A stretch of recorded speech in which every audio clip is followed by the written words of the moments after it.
विद्यार्थी मित्रांनो, आज आपण मराठी युवक भारती इयत्ता 12वी या पुस्तकातील पहिला पाठ वेग वशता हा पाहणार आहोत।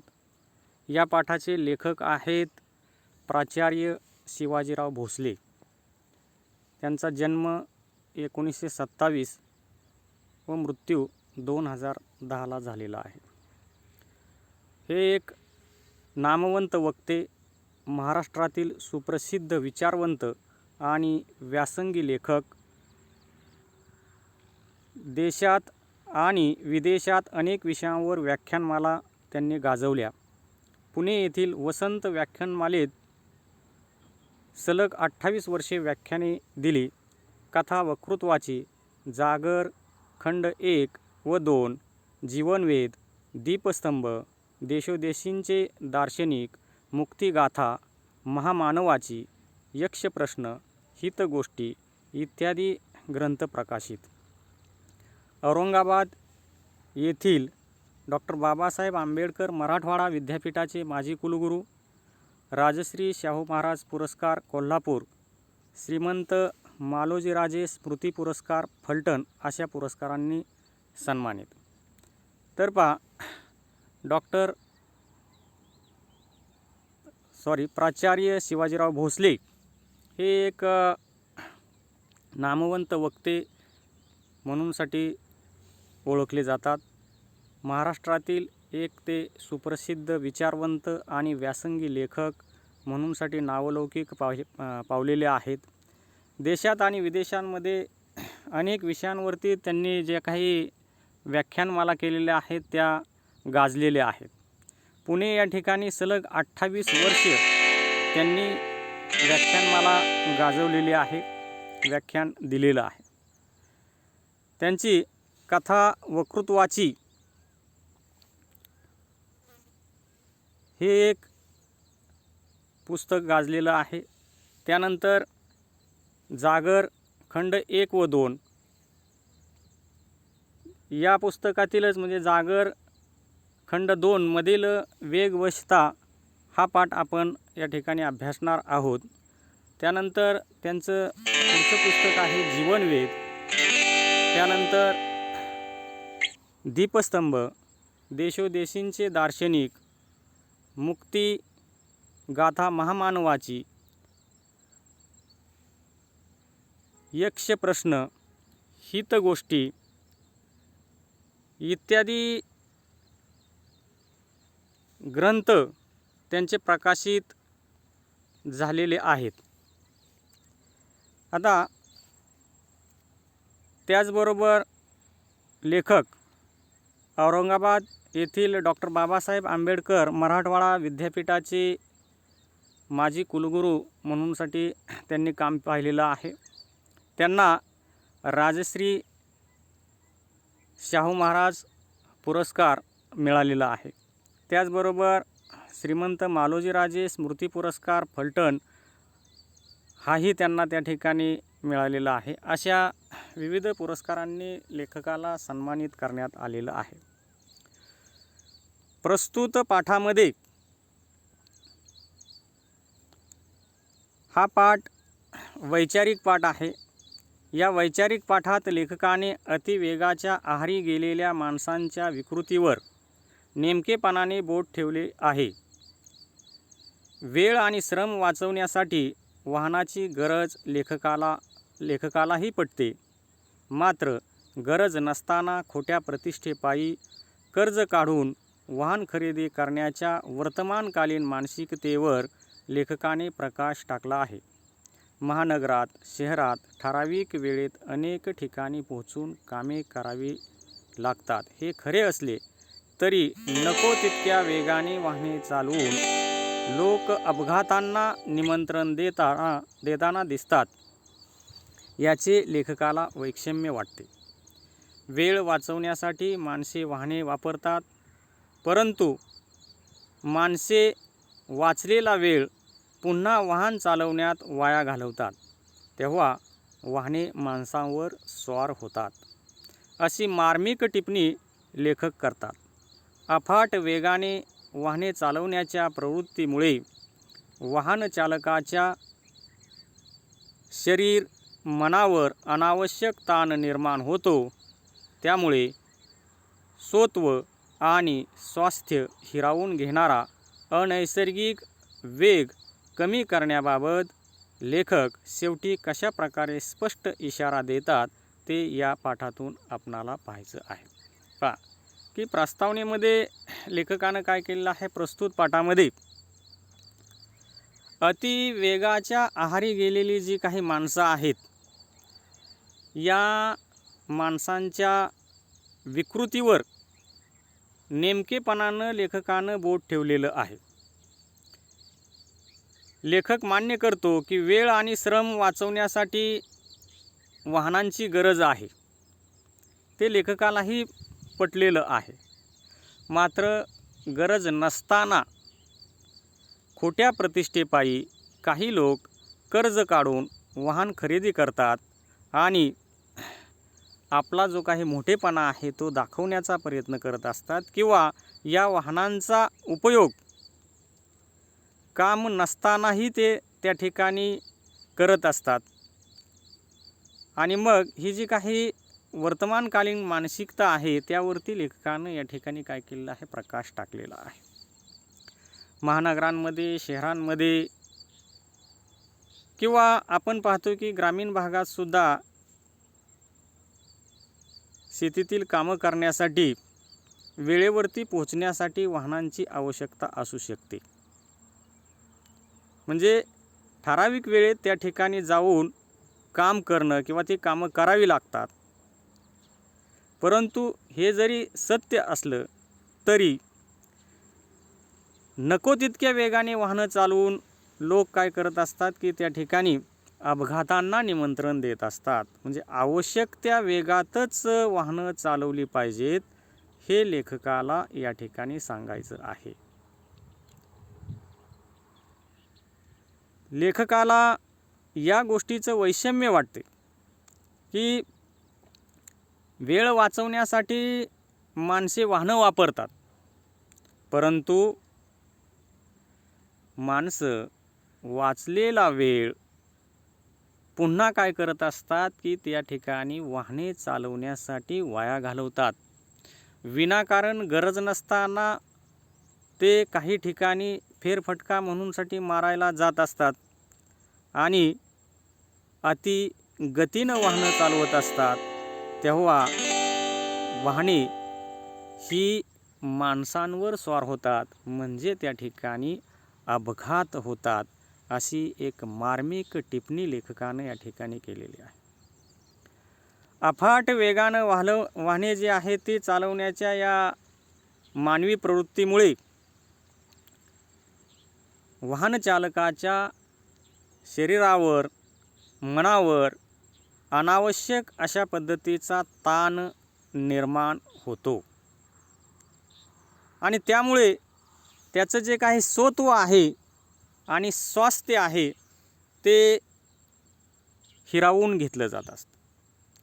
म्हणजे अनैसर्गिक ही काय आहे की क्रिया तो करत असतो।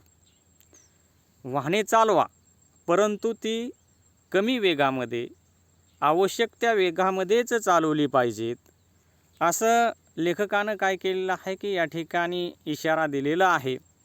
आणि ते या पाठातून आपण काय करणार आहोत, पाहणार आहोत। तर पहा, पुस्तकातील पहिला जो काही उतारा आहे किंवा त्या पेजवरती अति वेगानं रस्त्यावरती वाहने वाहत आहेत, रस्ता गजबजलेला आहे, हेही या ठिकाणी काय केलेलं आहे, दाखवलेलं आहे। तर प्रत्यक्ष आपण पाहूया। पहा, वेग हे गतीचे एक रूप आहे। आपले जीवनही स्थिती आणि गती यात विभागलेले आहे। थांबणे, चालणे, धावणे असे हे जीवनचक्र फिरतच असते। आपल्या विचारांनाही गती असते, जिला आपण प्रगती म्हणतो। ती विचारांची गती असते। गतीला जेव्हा दिशा असते तेव्हाच ती प्रगती या संज्ञेला पात्र ठरते. दिशाविहीन गती ही अधोगती ठरते. आजच्या जीवनात विलक्षण वेगवानता आढळते. रस्ते वाहनांनी व्यापलेले असतात. माणसे घरात राहतात, म्हणूनच अल्पकाळ तरी स्थिर राहतात. एरवी गतिपायी अगतिक होतात. पा लेखकानं या ठिकाणी काय सांगितलेलं आहे की वेग हे गतीचे एक रूप आहे. आपले जीवनही स्थिती आणि गती यात विभागलेले आहे. थांबणे, चालणे, धावणे असे हे जीवनचक्र फिरतच असते. लेखकानं काय केलेलं आहे की वेग हे गतीचे एक आहे रूप आहे म्हणूनसाठी सांगितलेलं आहे. दैनंदिन जीवनामध्ये आपले जीवन आपण जगत असताना त्या ठिकाणी आपलं जीवनसुद्धा एक स्थिती म्हणजे जशी स्थिती असेल तशा पद्धतीनं आपण त्याला गती देण्याचा काय करत असतो, प्रयत्न करत असतो. म्हणजे स्थिती आणि गती यामध्ये आपलं जीवन विभागलेलं आहे. थांबणे, चालणे, धावणे असे हे जीवनचक्र फिरतच असते. उदाहरणार्थ मुलांनो, तुम्ही शाळेत येत असताना घरून शाळेमध्ये निघालेला आहात. रस्त्यामध्ये चालत येत असताना काय झालेलं आहे की अचानकपणे रस्त्यावरती तुम्हाला साप दिसला. साप दिसल्यानंतर तुम्ही काय करणार की ती जी काही त्यावेळेसची स्थिती आहे त्या स्थितीनुसार तुम्ही रस्त्यावरती थांबता. त्यानंतर शाळेमध्ये वेळेवरती पोचायचे म्हणूनसाठी तुम्ही काय करत असता, चालत येत असता. आता धावण्याचा जर आपण विचार केला तर समजा शाळा तुमची काय होणार आहे 10 वाजता भरणार आहे आणि तुम्ही घरून निघालेला आहात. वेळेवरती 10 वाजता तुम्ही पोहोचू शकणार नाही हे तुम्हाला जर माहीत असेल तर तुम्ही काय करणार आहे, चालण्याच्या ऐवजी धावत वेळेवरती पोहोचण्याचा प्रयत्न करणार आहे. म्हणजे पहा की जशी जीवनाची स्थिती आहे तशा पद्धतीनं आपण त्याला गती देण्याचा काय करत असतो, प्रयत्न करत असतो. जर काही वेळेस थांबावं लागतं, काही वेळेस चालत जावं लागतं, तर काही वेळेस धावत काय करावं लागत असतं, जावं लागत असतं. म्हणजे हे एक आहे माणसाच्या आयुष्यातलं जीवनचक्र आहे, ते सतत काय होत असतं, फिरतच असतं. आपल्या विचारांची गती असते. तशाच पद्धतीने जसं आपले चालण्याची गती आहे तशाच पद्धतीनं काय आहे की मानवाची विचारांची सुद्धा एक करण्याची काय आहे, गती असते. आता अशा या गतीला जेव्हा दिशा असते तेव्हाच ती प्रगती या संज्ञेला पात्र ठरते. की ज्या ज्या वेळेस आपण काय करत असतो, विचार करत असतो, तल्लख बुद्धीनं जर का आपण विचार केला आणि त्या विचारांना एक विशिष्ट प्रकारची जर का गती दिली तर त्या ठिकाणी आपण निश्चितपणे काय करत असतो, प्रगती जी आहे ती काय करत असतो, साधत असतो. जर त्या गतीला चांगली दिशा जर का दिलेली असेल, म्हणजे ती विचारांची दिशा असो किंवा अगदी रस्त्यानं जात असताना वाहनाला दिलेली जी काही गती आहे त्या गतीची दिशा असो, ती जर का योग्य असेल तर आपण काय होत असतो की प्रगती साधत असतो, की वाहनावरती जात असताना इच्छित स्थळी जात असतो, अन्यथा त्या ठिकाणी अपघात होत असतो. तसंच दिशेचं सुद्धा काय आहे, तसंच आहे की विचारांच्या दिशेचं सुद्धा तसंच आहे. ती जर का योग्य पद्धतीनं विचारांची दिशा नसेल तर प्रगती होण्याच्या ऐवजी अधोगती त्या ठिकाणी होत असते. म्हणूनसाठी गती जेव्हा दिशा असते तेव्हाच ती प्रगती या संज्ञेला पात्र ठरते असे लेखक म्हणतो. पुढे पहा, दिशाविहीन गती ही अधोगती ठरते. आजच्या जीवनात विलक्षण वेगवानता आढळते. पहा, तुम्ही जी काही आपल्या जीवनाला गती देण्याचा प्रयत्न करत असतात ती जर का दिशाविहीन असेल, त्या ठिकाणी इच्छित मार्ग जो आहे तो जर का तुम्ही स्वीकारलेला नसेल, दिशाहीन तुम्ही विचार करत असाल किंवा दिशाहीन गती जर का तुम्ही त्या ठिकाणी देऊन प्रगती साधण्याचा प्रयत्न करत असाल किंवा इच्छित स्थळी जाण्याचा प्रयत्न करत असाल, तर त्या ठिकाणी ते तुमच्यासाठी अधोगती ठरल्याशिवाय राहत नाही. आजच्या जीवनाचा जर का आपण विचार केला तर जीवन हे प्रचंड मोठं विलक्षण असं वेगवान झालेलं आपणाला आढळतं. पहा, पूर्वीच्या काळी लोक जो काही प्रवास करत असत तो पायी करत असत, घोड्यांवरती करत असत, बैलगाडीनं करत असत. आज त्या ठिकाणी काय झालेलं आहे की वाहनं जी आहेत ती वाहनं आलेली आपणाला दिसून येतात. यामध्ये पहा की सार्वजनिक वाहनांमधून प्रवास करत असताना म्हणजे बस असेल, रेल्वे असेल, त्याला काय आहे की गती ठरलेली आहे, वेळ ठरलेला आहे. परंतु स्वतःची जी काही खाजगी वाहनं आहेत, म्हणजे ते मोटरसायकल असेल किंवा प्रायव्हेट स्वतःची चारचाकी गाडी असेल, या ठिकाणी ज्यावेळेस त्याच्यातून माणूस प्रवास करत असतो त्या ठिकाणी विलक्षण वेगानं तो धावत असताना काय होतं की आपणाला दिसून येतो. म्हणजे जीवनाला सुद्धा काय झालेले आहे की गती आलेली आहे. म्हणजे आता काय झालेलं आहे की आपण पाहतो की लोकांना वेगवेगळ्या ठिकाणी काय करावं लागत असतं की कामाला जावं लागत असतं, त्या टायमिंगमध्ये त्या ठिकाणी त्याला पोहोचावं लागत असतं. पूर्वीचा काळ आणि आजचा काळ हा काय झालेला आहे, बदललेला आहे. त्यामुळे रस्त्यावरून जात असताना त्या ठिकाणी प्रचंड वाहनांची गर्दीसुद्धा आपणाला काय होत असते, दिसून येत असते. म्हणजे पूर्वीच्या जीवनपद्धतीमध्ये आणि आजच्या जीवनपद्धतीमध्ये विलक्षण अशी वेगवानता आलेली आपणाला काय होते, दिसून येते. रस्ते जे आहेत ते काय झालेले आहेत, वाहनांनी व्यापलेले दिसतात. म्हणजे सर्व शहरांमध्ये जर का आपण गेलो तर माणसागणी गाडी आपणाला त्या ठिकाणी दिसत असते. किंवा आज आपण ग्रामीण भागामध्ये सुद्धा पाहतो की सर्वांकडं काय आहेत, वाहनं आहेत. म्हणजे रस्तेच आता काय झालेले आहेत की वाहनांनी व्यापलेले आपणाला जास्तीत जास्त दिसतात. आणि माणसे घरात राहतात म्हणूनच अल्पकाळ तरी स्थिर राहतात.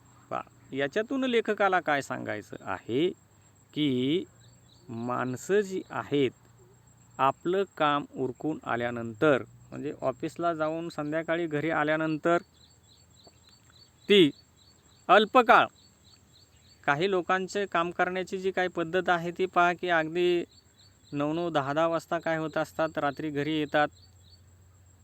पहाटे उठून पुन्हा ते काय होत असतात, कामाला लागत असतात, घरातून बाहेर पडत असतात. म्हणजे अल्पकाळच ते काय असतात, ज्यावेळेस घरी येतात आणि घरी आल्यानंतर सुद्धा ज्यावेळेस झोपतात त्याच वेळेस ती माणसं काय असतात, स्थिर असतात. एरवी मात्र इतर वेळी मात्र गतिपायी अगतिक होतात.